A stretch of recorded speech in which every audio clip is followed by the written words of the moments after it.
let's actually talk about the United performance. Yeah, 2 goals. United fans will get upset. Obviously, Bruno, after a week-long, what it seems like, conversations about him and his, future legacy at Manchester United. What will it look like? Gets to 200 goals and assists in 318 games for United. But it was that first goal really well worked corner routine. Obviously, been worked on at Carrington. Brian Mbeumo sticks it away. Good finishes, good goals, and maybe on another day the few more go in. And does that scoreline maybe even Ella? Does it flatter Tottenham 2-0?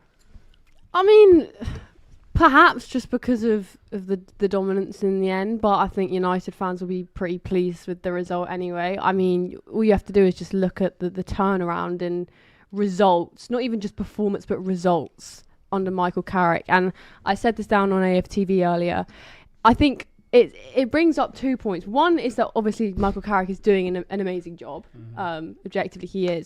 But 2, how wrong did Ruben Amorim get it? Like, it's actually mind-boggling that he could have got it so wrong, because Carrick hasn't really done anything crazy. He's made a couple simple tactical tweaks that anyone really could have spotted. And then all of a sudden the team's clicking and Manchester United look like a football club again.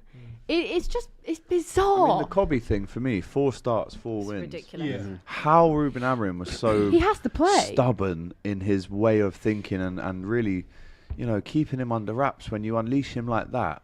The consistency. I mean, I saw Owen Hargreaves today say, I've never seen him have a bad game, Cobby. No. He doesn't really. He doesn't really drop howlers like that. I think with Amorim, and Manchester United in general, what Michael Carrick has done is just simplify it. Yeah. It doesn't Back have to to be. And that, let's be honest, football is basic. We said this yesterday. You set the Football's a team simple up game. in a way that is normal to go and play football, whether you set it up as 4-4-2, 4-4-3, 4-3-3, whatever you want to do, right? 4-4-3 is a good 4-4-3, sorry.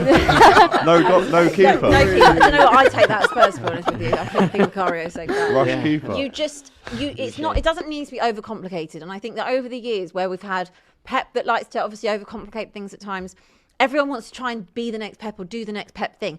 Just stick them out there. Have yourself a flat back four for the most part. Have yourself your midfield and your attackers. And that's it. It's and basic. just say, go out there. Wingers do your thing.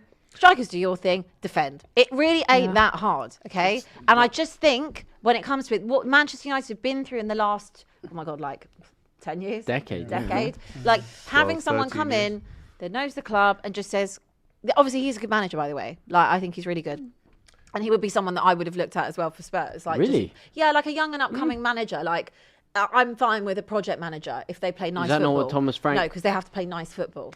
But does he... This is the tough thing when people talk about oversimplifying it. We've seen it so many times with Man United. They have a manager that wants to come in and play pragmatic football, who's a proven winner across other clubs or places he's been. Then they take him out of it when things aren't going well. Then they bring someone else in who's good vibes, who's going to simplify things, and they start playing Man United football again. And then within a few months, 4 or 5 months, everything starts to trickle down. Yes, Amorim was he was extremely stubborn with his ideologies, but is it a sustainable thing for the long term to bring someone in who's just going to oversimplify things? Or has the game evolved past that to a level where eventually teams will find out how you play and they will figure out game plans and formulas for beating that? Is that the method for long-term success? I don't think it necessarily is in today's game. I would rather have... I don't think Amorim was necessarily the right guy, but given the correct personnel that he had at his disposal, if he was given long enough,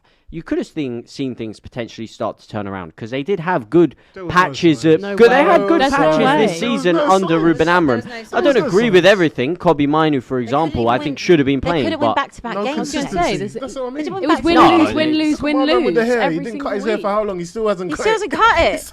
Listen, as I said, Amorim wasn't necessarily the best guy, but I don't think Carrick is long-term the solution, or someone like that. You need a tactician in today's day and age. You need someone who can take on these elite managers. Taking it over shows how good of a start He he's had. 9 minutes added on. But we saw that a volley, and what happened eventually? The wheels fell off the wagon. Yeah, but he's a better coach, I think, than Ole ever was. But I feel that Man United are now trying to take a page out of Arsenal's book, where it's, all right, you're not going to get that tactician or that top guy who's had all that experience. You are going to go with someone that's familiar with the club, that knows the players, that knows what it's like to play for Man United.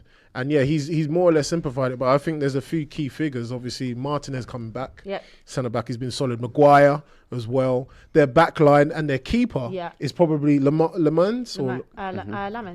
Yeah, he's been absolutely outstanding for them. So because they've got that foundation at the back, their players up top have always been outstanding. You know what I mean? On paper. In Mbeumo, we know he can do what he can do. Cunha, they can win you a game single-handedly. So he's got the formula there to go on. I don't know if it's a thing where it's like it's certain that he's the answer, Michael Carrick, but I just feel like he's exactly what the club needed. He's exactly what the players needed, and that's why. That's why Bruno's playing for him. You know, and shout out to Bruno Fernandes as well. He's doing big well. Manager. I agree. I just think that's potentially in the short term they need that. And then I still think in the summer they should be shopping around. And I think it's a bit disrespectful to label Arteta as one of those people that is just there who loves the club. This guy studied. He studied under but he was one of the prime tacticians under one of the greatest, if not the greatest manager who's ever graced the game. I mean, you cannot have a learning experience like that. And Guardiola himself put a lot of the early success at Manchester City down to Mikel Arteta. They still question it. So I wouldn't necessarily. I think it's a bit disrespectful. It's not disrespectful. I respect him. When he came in, he hadn't managed. He hadn't a great tactician. Arteta. No, I'm not saying. No, but he was talking in terms of like not going for a master tactician and going for someone who knows the club. I would argue that Arteta is one of the few people who have limited experience, but because of the experience that he had under Guardiola, he's a master tactician. I think he's a very good tactician, Arteta. Would you have thought he would have done well? I didn't question him. I believed he would be fine. Not a question. I just thought the way it was phrased in, I think people have a tendency to disrespect Arteta. I think no, not at all. I think Man United fans, they understand exactly what I'm saying, and for me, I know what I'm saying. I'm not questioning Arteta as a tactician. I'm just saying you need someone that is familiar with the club, and also will be given time and is given time. And that's something that Man United didn't do before.